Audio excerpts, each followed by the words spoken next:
Feeding the world's growing population continues to pose major challenges for society.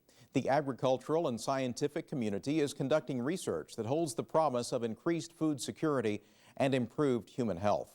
In Oklahoma, much of that work is taking place in Ardmore at the Samuel Roberts Noble Foundation. Located midway between Oklahoma City and Dallas, the Noble Foundation's agricultural division serves a 47-county area within a 100-mile radius of Ardmore, assisting more than 1,700 farmers and ranchers in Oklahoma and Texas. Vice President Stephen Ryan says the research being done at the Noble Foundation is critically important. If you look at the fact that by 2050, the world's population goes from 6 billion to 9.1 billion. For us to have food security and be able to eat, food has to double in its production at this time in that same period of time. That's unheard of. We don't have that capacity now. It takes agricultural research to do that. And the science being conducted at the Noble Foundation is designed to enhance agricultural productivity. Similar research will soon be underway at the new $15 million Oklahoma State University Institute for Agricultural Biosciences, also in Ardmore, which was officially dedicated this summer. This could, I think, with the Noble Foundation, truly become a hub of research and science in southern Oklahoma. While the Noble Foundation doesn't have a monopoly on plant science, Dr. Charles Brummer says what they do offer is unique. So we have the whole package from basic plant biology research all the way through consultation with farmers through the Ag Division. And it's that integration as well as a critical mass of researchers that really set Noble apart from anywhere else in the world. The work that the agricultural consultants do, for example, probably 7 to 8 years ago, we attempted to quantify what that impact was. And so we worked with some economists at OSU, and they determined that over an annualized basis, you were looking at something like $15 million a year based on just a percentage of the recommendations. The foundation is also at the forefront of research into biofuels as a means of reducing the nation's dependence on foreign oil.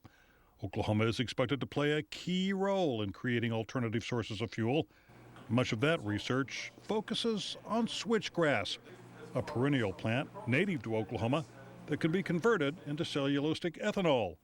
While biofuels are often associated with corn-based ethanol, switchgrass is becoming an increasingly popular feedstock. Big advantage of switchgrass, of course, is it's perennial, and so you don't have to replant it. It doesn't require as much nitrogen fertilizer. It doesn't require as much herbicide and other external inputs. It's cheaper to grow, that type of thing. And switchgrass, unlike corn, does not require land that could be used to grow crops for human and animal consumption. Dr. Rick Dixon says research at the Noble Foundation is helping to jumpstart the biofuels industry. By providing plants that have improved traits, and particularly if they're plants that can be dual purpose, so they could be used for forage or for bioenergy, and plants like switchgrass can be dual purpose forage bioenergy, I think you have a way of sort of introducing the whole technology into the state. A report from the Environmental Protection Agency projects that by 2022, 85% of the switchgrass in America will be grown in Oklahoma.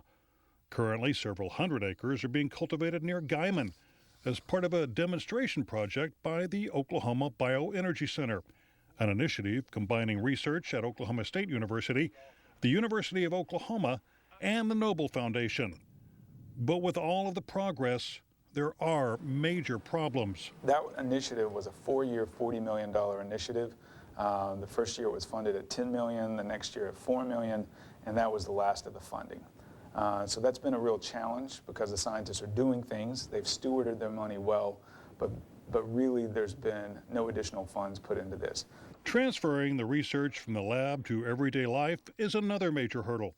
Secretary of Commerce Dave Lopez says bioscience industries consider the education of the available workforce above all other factors when deciding where to locate. We've got to keep that pipeline coming with people coming out of our high schools and colleges with those skill sets. One of the things that we saw just recently was Oklahoma not doing as well on its math and science scores in the pre-K through 12 arena. And so that's a concern. At least one institution in southern Oklahoma is now working to teach the next generation of scientists. More on that in our next segment of The Cutting Edge.